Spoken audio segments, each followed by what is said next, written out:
গরমকালে বেশ তরমুজটা খেতেই ভালো লাগে, আর তো কোনো ফল ভালো লাগে না সেরকম কথা।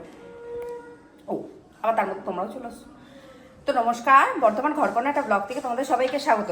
তরমুজ খাচ্ছিলাম, তো চলো তরমুজ দিয়েই আজকে আবার একটা শরবত দেখাই। দেখো তো, যেহেতু বললাম তরমুজ দিয়ে শরবত করব, তরমুজেরই আরেকটা শরবত, তো কতিলা তরমুজ। তো চলো উপকরণের সাথে পরিচয় করে দিই। এটা হলো কতিলা, এর আগেরই শরবতে তোমাদের দেখিয়েছি, আমি ভিজিয়ে রেখেছিলাম। এটা এখন আমি রোজই খাওয়া হচ্ছে আমার বাড়িতে। তার সঙ্গে রয়েছে তরমুজ, আর এটা রয়েছে হলো মিছরি গুঁড়ো। আজকে কিন্তু মৌরি আর দিইনি, আর পুদিনা আর একটু লেবু দিয়েছি। তো চলো শরবতটা শুরু করা যাক। প্রথমে একটা লেবু স্লাইস দিলাম, তোমরা চাইলে এর সাথে লেবুর রসও দিতে পারো, আর তার সাথে কিছু পুদিনা পাতা। এবার আমি লেবু স্লাইসটাকে একটু চেপে দেবো যেন রসটা বেরিয়ে যায়, তার সাথে পুদিনা পাতাগুলো।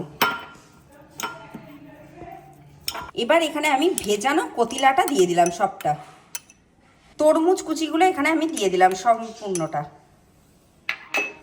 এখানে আমি মিছরি গুঁড়োটা দিয়ে দিচ্ছি, একটু মিছরি গুঁড়ো এখানে লাগবে। একটু মিক্সড করে নেব সব কিছু, যেহেতু কতিলাটা ভারী হয় তো হালকা, তাই ভালো করে এবার আমি মিশিয়ে নেব।